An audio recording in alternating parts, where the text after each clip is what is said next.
அனைவருக்கும் வணக்கம். இது அரையாண்டு பொதுத் தேர்வு 2024 வினாத்தாள். ஆக்சுவலாக இந்த கொஸ்டின் பேப்பர் நடக்க வேண்டியது, இந்த தேர்வு தள்ளி போனதால் இந்த வினாத்தாளை கொடுத்து மாணவர்களை பயிற்சி பெற சொல்லியிருக்கிறாங்க. அதனால் இதில் உள்ள வினாக்கள் விடையை பார்க்கலாம். 1 மார்க்லாம் பார்த்துங்க. எல்லா கொஸ்டினுமே புக் பேக் கொஸ்டின் தான் இருக்குது.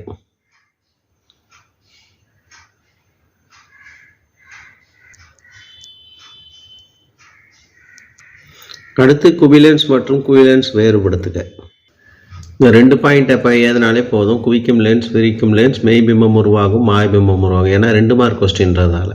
அடுத்து மின்னோட்டத்தின் அலகு ஆம்பியர், அதை வரையறுக்க சொல்கிறாங்க. அடுத்து பொறுத்துக்க பார்த்தீங்கன்னா 1க்கு ரத்த சொகை, 2க்கு யுரேனியம், 3க்கு மும்பாய், 4க்கு ஹைட்ரஜன் குண்டு. அடுத்து வாயுவின் மோலார் பருமன் என்றால் என்ன, அதுக்கு ஆன்சர் கொடுத்துருக்கேன், பார்த்துங்க.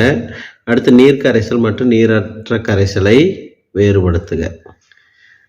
உதாரணம் தருக. நீரை கரைப்பானாக கொண்ட கரைசல், அதாவது சோடியம் நீரில் கரையும் உப்புன்னு எல்லாம். நீரை தவிர பிற பொருளை கரைப்பானாக கொண்ட கரைசல், கார்பன் டை சல்பைடில் கரையும் சல்ஃபர்.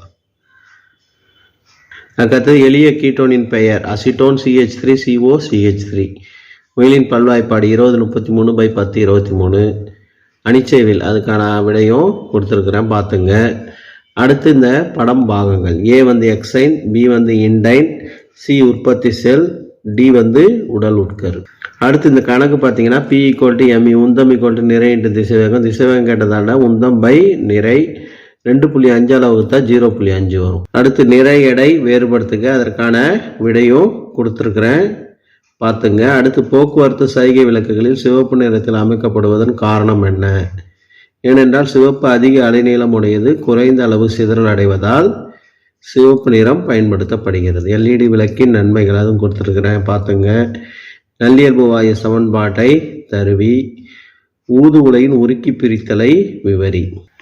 ஆக்சுவலாக இந்த கேள்வி தான் புக்கு உள்ளேருந்து கேட்டுக்கிறாங்க. ஊது உலையில் உருக்கி பிரித்தல், இது பக்கம் 115 இருக்குது, 8ஆம் பாடத்தில். அதனால் பார்த்துங்க. இது ஆக்சுவலாக உணதுன்னு இருக்கு, அது உணதுன்னு வராது, ஊது வரும். இந்த கேள்வி தான் புக்கு உள்ளேருந்து கேட்டுக்கிறாங்க. அடுத்து மீள் மற்றும் மீளா வினை, அடிக்கடி கேட்கக்கூடிய ரொம்ப முக்கியமான ஒரு கொஸ்டின். அடுத்து இலையிடை திசு மீசோஃபில், மேற்புற தோலுக்கும் இருவித்திலை தாவர இலையின் மேற்புற தோலுக்கும் கீழ்ப்புற தோலுக்கும் இடையே காணப்படும் திசு இலையிடை திசு எனப்படும். சுவாச இவை என்றால் என்ன? நாம் சுவாசிக்கும் போது வெளியிடப்படும் கார்பன் டை ஆக்சைடு அளவுக்கும் உள்ளெடுக்கப்படும் ஆக்சிஜன் அளவுக்கும் இடையே உள்ள விகிதம். அடுத்து வட்டார இன தாவரவியல். எல்லா முக்கியமான கொஸ்டினும் ஓரளவு இந்த வினாத்தாளில் கேட்டிருக்கிறாங்க. காடழிப்பினால் ஏற்படக்கூடிய விளைவுகள், பெருவெள்ளம், மண்ணரிப்பு, ஆக்சிஜன் பற்றாக்குறை, அப்புறம் வனவிலங்குகளின் இடங்கள் பாதிப்பு, இதெல்லாம். DNA விரல் ரேகை தொழில்நுட்பத்தின் நடைமுறை பயன்களையும் கொடுத்துருக்குறேன், பார்த்துங்க. அடுத்து பூக்கும் தாவரத்துள்ள சூலகத்தின் அமைப்பை விளக்குக, அதுக்கும் ஆன்சர் கொடுத்துருக்குறேன், பார்த்துங்க. அடுத்து இந்த கணக்கு 1.0 × 10⁻⁻5 மோலார் சரி உள்ள KOH கரைசலின் pH மதிப்பு. இதுதான் அந்த கணக்கான ஆன்சர். ஃபஸ்ட்டு POH கண்டுபிடிக்கணும். POH 5 வரும், அதுலேருந்து pH கண்டுபிடிக்கணும். 2 ஃபார்முலா யூஸ் பண்ணுற மாதிரி வரும். அதனால் 4 மார்க் கொஸ்டினில் இந்த கணக்கை கேட்டிருக்கிறாங்க. அடுத்தது ஒளியின் ஏதேனும் 5 பண்புகள், அடிக்கடி கேட்கக்கூடிய ஒரு கேள்வி.